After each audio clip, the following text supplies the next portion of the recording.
Hello dear students, today we will discuss a chapter from the book Flamingo, and the name of the chapter is Deep Water, which has been written by William O. Douglas.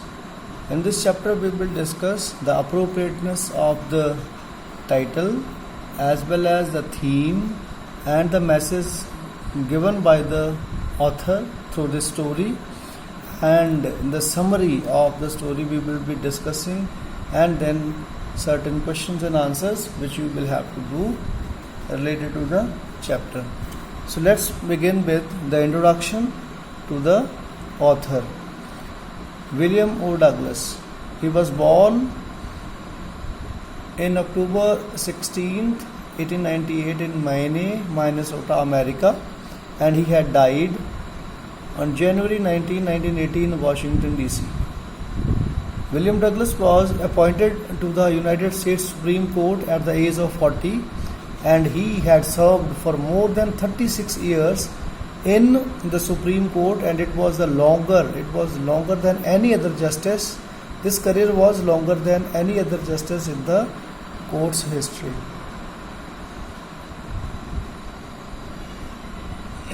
Here is the list of some of the books written by William O. Douglas. You can see them.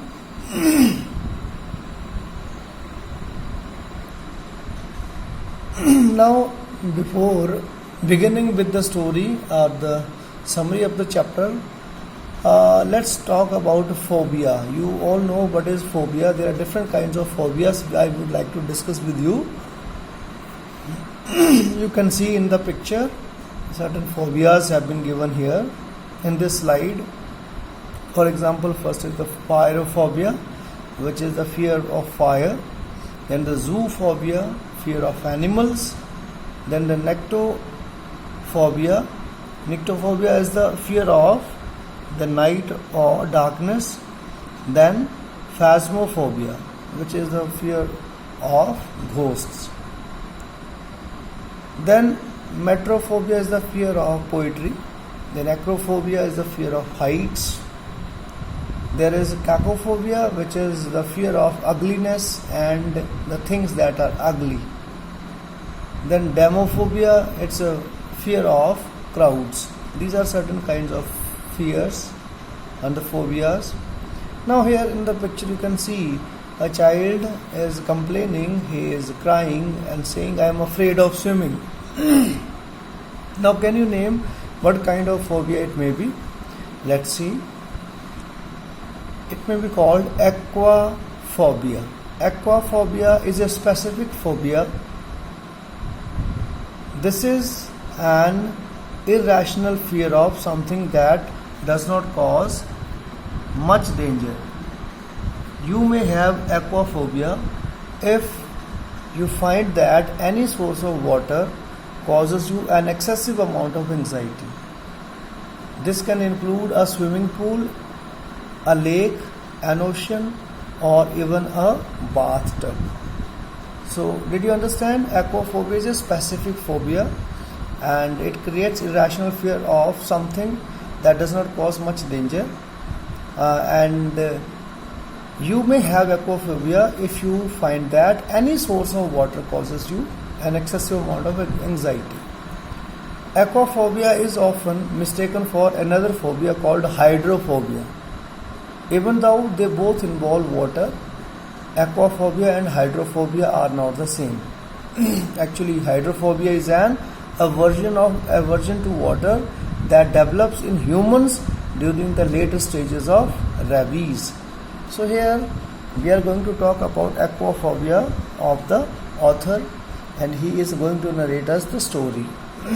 Introduction to the chapter. In this story, Douglas talks about his fear of water and how he finally overcomes it with strong willpower, courage, hard work, and firm determination. Once he took courage, the fear vanished. That shows most of our fears are baseless. Fear creates dangers where there is none. The writer's experiences further confirm the proverbial truth: where there is a will, there is a way. Characters and places in the story. Douglas. Douglas is the narrator of story. YMCA pool. YMCA pool is a swimming pool run by Young Men's Christian Association. It is a full form of YMCA. It was the name of a swimming pool. Yakima. Yakima is a US city located about 60 miles southeast of Mount Rainier in Washington. But here in the story, you will also find a river named Yakima. Okay, there is a river named Yakima, about which the mother of the author warns him not to enter that river, because that was very treacherous river. Now let's begin with the summary of this chapter. William of Douglas recalls a misadventure of childhood. It had happened when he was 10 or 11 years old. He had decided to learn to swim. There was a pool at the YMCA in Yakima which was safe. It was only 2 or 3 feet deep at the shallow end and 9 feet deep at the other. The drop was gradual. Mean the depth of the pool was gradual. Mean there was a slope. On one side of the pool it was 2 to 3 feet deep, and on the other side it was 9 feet deep. Now he had decided to learn to swim there, in the pool. So he got a pair of water wings and went to the pool. He hated to walk naked into the water and show his very thin legs.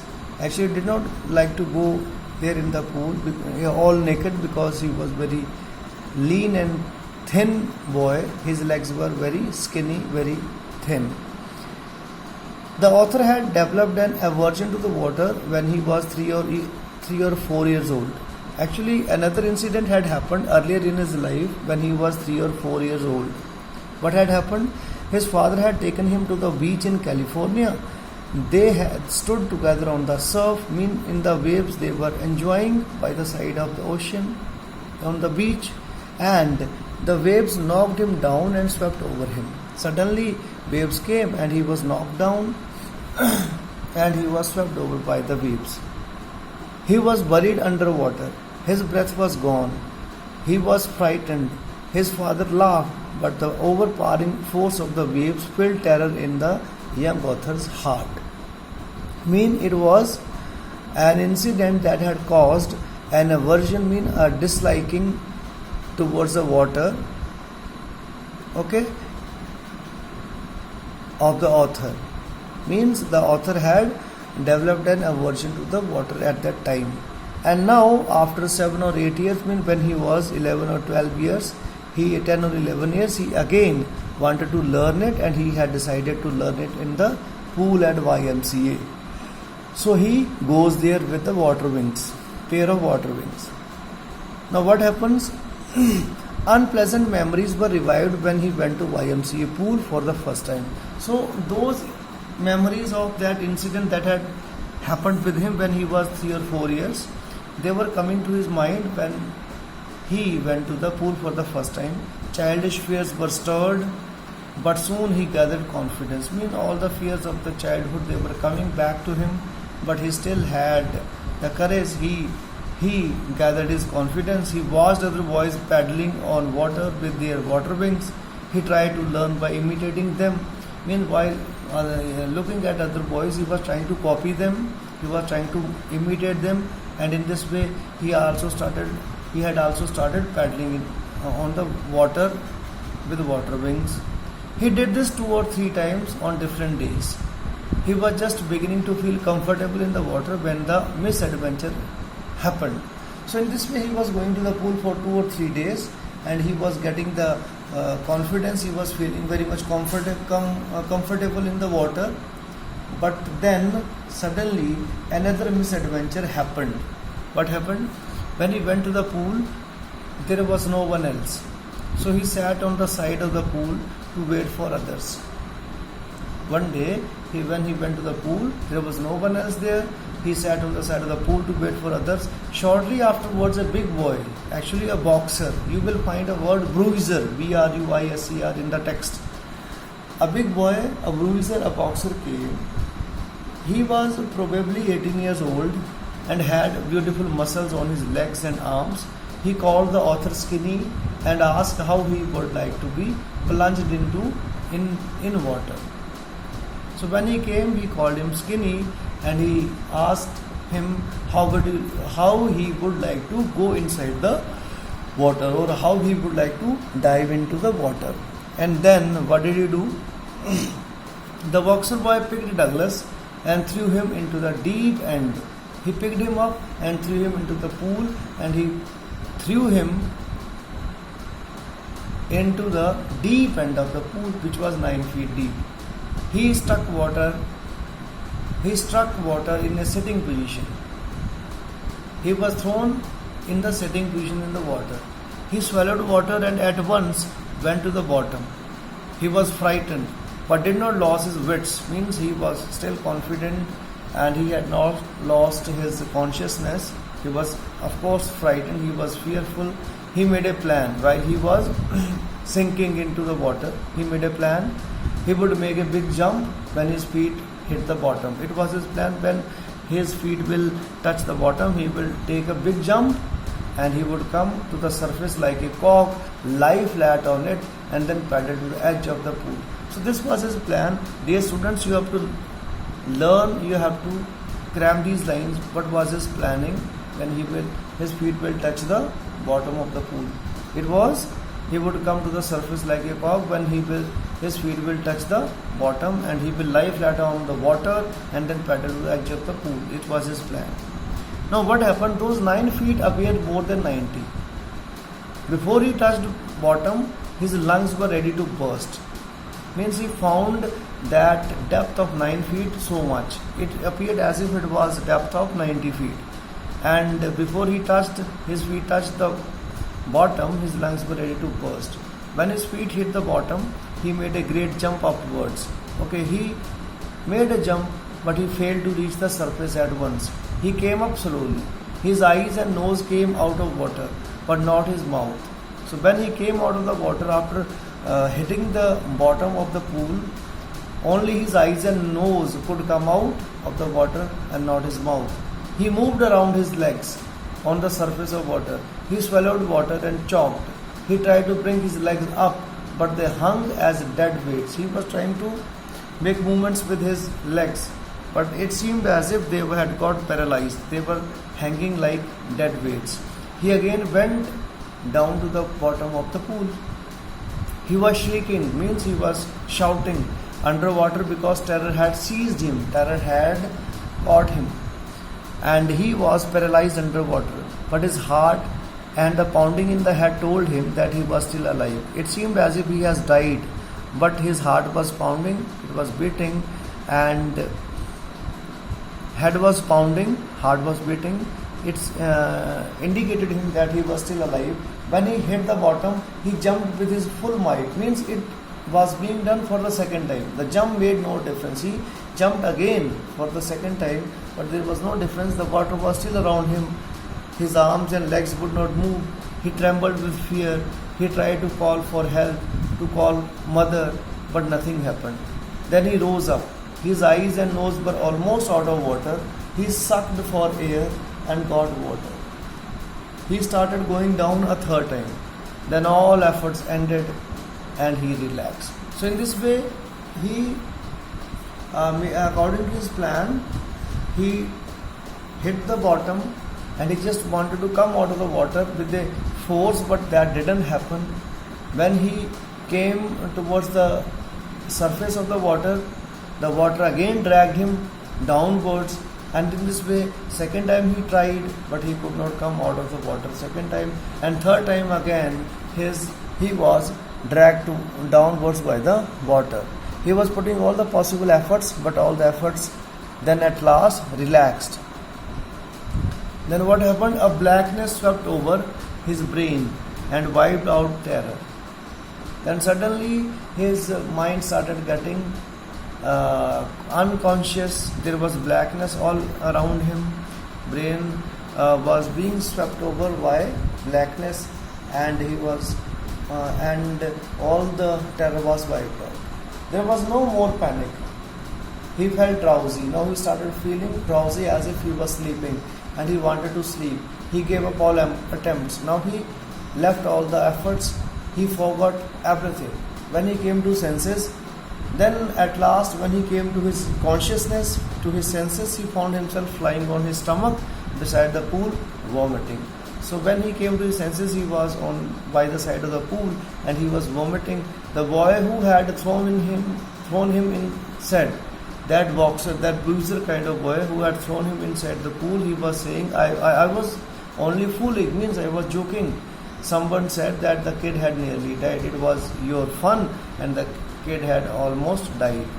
Then they took him to the locker room. He walked home after several hours that day. He was weak, he was trembling, he shook and cried when he lay on his bed. Means when he was on the bed, he was crying, he was shaking. He could not eat that night. For days a haunting fear was in his heart. Time and again that fear of drowning was coming, and it was haunting him time and again. He never went back to the pool. After that he left going to the pool. He feared water and avoided it whenever he could. He always avoided water. A few years later he came to know the waters of the Cascades. After some years he came to know about the games of the sports being enjoyed by people in the Cascades. So he wanted to get into them. He also wanted to enjoy them. Whenever he did so, the terror that had seized him in the pool returned. So whenever he tried to go into the water, always that terror used to come back to him. The same terror that had seized him into the pool. His legs would become paralyzed. An icy horror would grab his heart. This handicap remained with him even as time passed. So with the passage of time, this handicap means this terror did not leave him. It was always with him. Wherever he went, the haunting fear of water followed him. It ruined his fishing trips. It deprived him of the joy of canoeing, boating and swimming. So all these activities of the water, he just wanted to enjoy. He had to keep himself deprived of all these joys of canoeing, boating and swimming. He could not go and enjoy them. He used every method he knew to overcome his fear. So in this way he was also putting all the efforts or using all the methods to overcome his fear, but that could not get possible. So finally he decided to get an instructor and learn to swim. So it was his plan. Again he thought that he should learn to swim, and he hired an instructor. He went to a pool and practiced 5 days a week, an hour each day, daily 1 hour, and 5 days in a week he started practicing in the pool. The instructor put a belt around. This was the way through which the instructor made a swimmer out of Douglas. How? Let's see. The instructor put a belt around him. A rope attached to the belt went through a pulley on an overhead cable, and he held on to the end of the rope. So means all the control was in the hands of the instructor, and he had put a belt around the waist of the author, and that a rope was also attached to that belt, which was going through a pulley on an overhead cable, and other end was always in his hand, and other end of the rope was in the hands of the instructor. They went on this way for many weeks. In this way they kept on making practice. On each trip across the pool, a bit of panic seized him. Whenever he was in the pool and he was going forth or coming back, that panic used to seize him. Each time the instructor relaxed his hold on the rope and the author went underwater. Some of the old terror returned and his legs froze. So whenever the instructor used to relax the hold on the rope, he used to start drown, and that terror used to return and his legs used to get frozen. It was 3 months before the tension began to slack. So it took almost 3 months when his tension started getting slackened. Then the instructor taught him to put his face under water and exhale, and to raise his nose and inhale. So inhaling and exhaling was also taught by the instructor to him. With the passage of time, how it was to be done: while putting his face under water he had to exhale, and while raising his nose and then he had to inhale. He repeated the exercise hundreds of times. Very slowly he shed some of the old panic as his head went under water. By and by his fear, his panic was getting shed. Then the instructor held him at the side of the pool and had him kick with his legs. He did so for weeks. Then kicking with the legs was also taught by the instructor, and he did the same for many weeks. Gradually his legs relaxed. Thus, piece by piece, he built a swimmer. When he had perfected each piece, he put them together into an integrated whole. So he was taught the things piece by piece in the parts, and when he perfected all the pieces, these pieces were put together into the integrated whole. Mean now he could call himself as a good swimmer.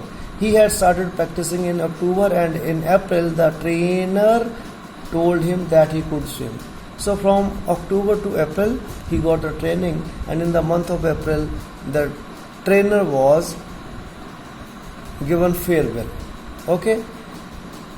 He asked the author to dive off and swim the length of the pool. He began with crawl stroke. In this way he started swimming. When he swam, when the instructor was gone, now he had to practice it all alone. So when he swam alone in the pool, tiny remnants of old terror would return. Remnants mean remaining parts.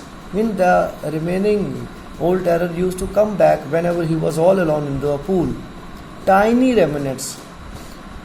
But now he could rebuke his terror. But now he has got that strength that he could rebuke the terror. This went on till July. Means he practiced till July all alone. He was still not satisfied, so he went to Lake Wentworth in New Hampshire. So to confirm this, that he has lost all the fear, all the panic, he practiced in other places also, like in the Lake Wentworth in New Hampshire. There he dived off a dock at the Triggs Island. Then he went to dive off in a dock in Triggs Island. He swam 2 miles across the lake to Stampact Island. Then he swam for 2 miles in Stampact Island into a lake. He swam the crawl, breaststroke, side stroke, back stroke. These are the strokes of swimming. He used all those strokes. The terror returned only once. When he was in the middle of the lake, he put his face under and saw nothing but bottomless water. Once that terror had returned to him, when he was all alone in the middle of the lake, and he could see nothing but bottomless water there. He asked terror what he could do to him. Then he raised a question to the terror, what you can do to me? And it fled away, and the terror ran away. Some doubts still remained. He had still certain doubts, so he went up to Triton to Conrad Meadows, up the Conrad Trail to Mead Glacier. He camped in the high meadow by the side of the warm lake. Next morning, he dived into the lake and swam across to the other shore and back. So, again, he went to certain other places to check himself, to confirm whether all the terror has gone or not. And he was successful in that. He shouted with joy, and Gilbert Peak returned the echo. He had conquered his fear of water. So he shouted finally at the end, when he was all sure that all the panic, all the fear has gone, he shouted with joy, and there the Peak Gilbert returned his echo of shouting, and he had conquered the fear of water. In this way he had got the victory over the fear of water. The experience had a deeper meaning for him. He has said that this experience was having a deeper meaning for me. Only those who have known stark terror and conquered it can appreciate it. So only those people who had experienced such a terror and they have conquered it, then they can appreciate it. In death there is peace. He says when one person dies, there is peace in death, and there is terror only in the fear of death. But those who are fearing of death daily, who are afraid of death daily, there is terror in that. Roosevelt knew it. He said, all we have to fear is fear itself. These are the words of Roosevelt. What we need to have, if we want to fear, then we need to fear of fear itself. Douglas had experienced both the sensation of dying and terror that fear of it can produce. So the will to live somehow grew in intensity. So in this way he had controlled, he had removed the fear, and he did not leave the efforts. He kept on practicing, and finally he could get the victory over his phobia of water. Now about the title.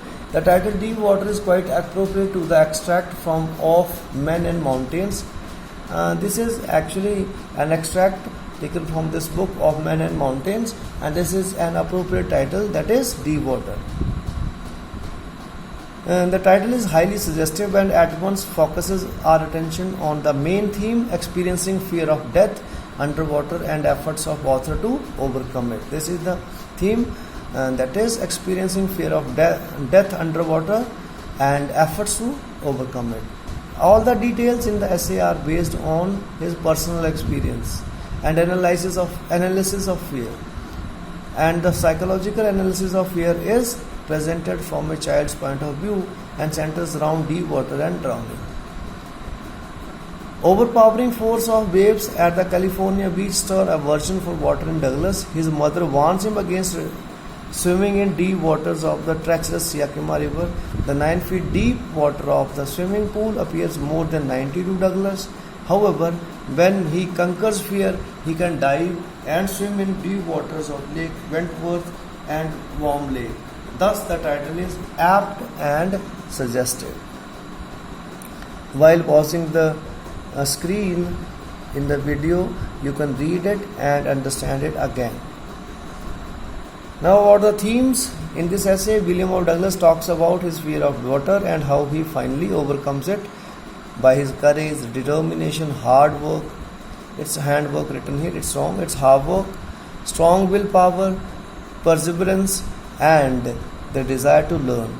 If these are practiced, we can definitely achieve success in all our endeavors, in all our efforts. One of the themes is this. Second one, the theme of the lesson, Deep Water, is to acquaint the readers that it is not death, but the fear of death that scares one and all. It is not the death, but the fear of death scares us. We must fight the fear, otherwise it will overpower us. Moreover, past memories can leave an indelible impact on human life. So this was about the theme, message conveyed by the author. Through this story, Deep Water, the narrator wants to convey that nothing stands before a determined person. If you are determined, nobody can beat you. A person with strong willpower can overcome all the obstacles in the path of his success. This is what Douglas proves in the story. He was determined to overcome his fear of water. So it was about the message.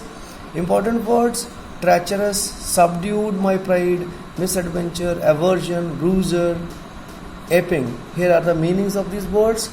Deceitful is the meaning of deceitful. Treacherous means deceitful or distrusting. And controlled and suppressed is the meaning of subdued my pride, controlled my pride. Misadventure means misfortune. Aversion means a strong feeling of not liking something. And then bruiser, as I had told you, it's a large strong man like boxer. And aping mean imitating or copying. Okay, these are the meanings. Then this is the homework. Certain question, extra question. These are not the questions of the text. You have to do the answers of text also, as well as you have to write down the answers to these questions. Okay, while pausing the screen, you can note down the question, and then you have to write their answers. This is the homework for you all. I hope you might have understood everything. If you find any problem, you may make a call to me. It was your teacher Narendra Kumar, PZ English, KBNLT. Thank you and have a good time. Keep learning. Thank you very much.